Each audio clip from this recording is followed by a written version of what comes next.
को पता चला कि भगवान तो स्वधाम पहुंच गए, इस धाम को छोड़कर चले गए। ये बात सुनकर सभी पांडवों के मन में वैराग्य हो गया और परीक्षित महाराज को राज्य सौंपकर एक एक करके द्रौपदी सहित सभी पांडव परमात्मा में विलीन हो गए हैं और राज्य व्यवस्था परीक्षित महाराज ने संभाली। धर्म की रक्षा करते हुए बहुत सुंदर राज्य यहाँ परीक्षित महाराज ने किया। विवाह इत्यादि हुआ, जन्मेजय इत्यादि पुत्रों का, संतानों का जन्म हुआ। पर एक भूल यहाँ राजा परीक्षित से हुई कि इन्होंने संत का अपमान किया।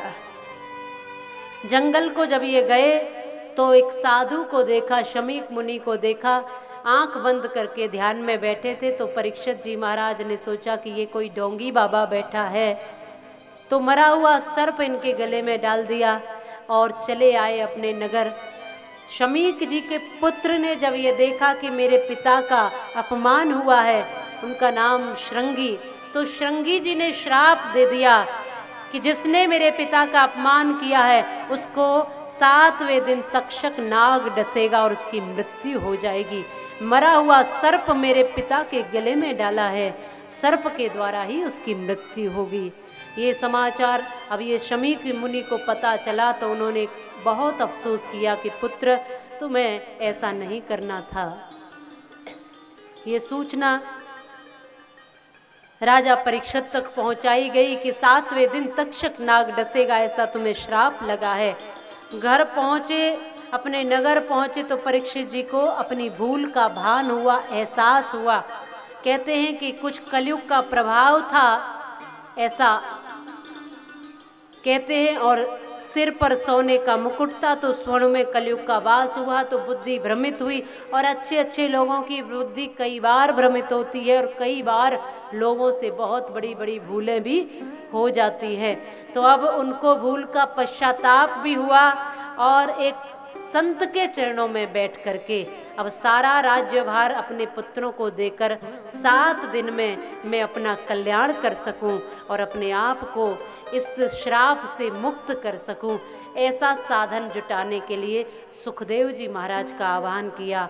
और संत सुखदेव जी आए और श्रीमद् भागवत कथा का श्रवण श्री सुखदेव जी ने यहाँ पाठ किया है और मनन चिंतन करते हुए श्रवण इत्यादि परीक्षित जी ने किया।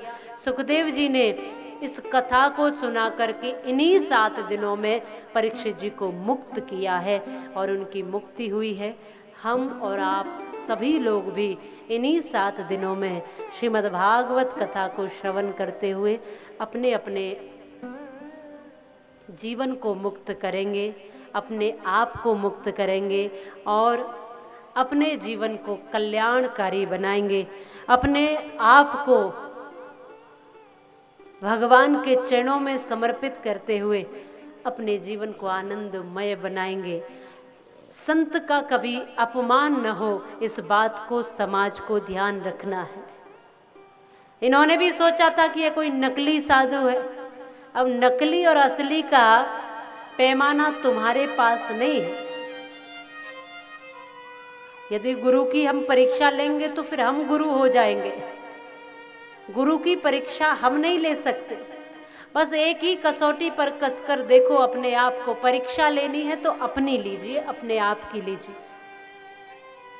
जिसकी सानिध्य में रहने से आपके भीतर परिवर्तन आए, जीवन में आनंद आए, भक्ति बढ़े, साधुता बढ़े आपके जीवन में, तो समझना ये साधु बड़े पहुँचे हुए हैं, इनकी सानिध्य करना चाहिए।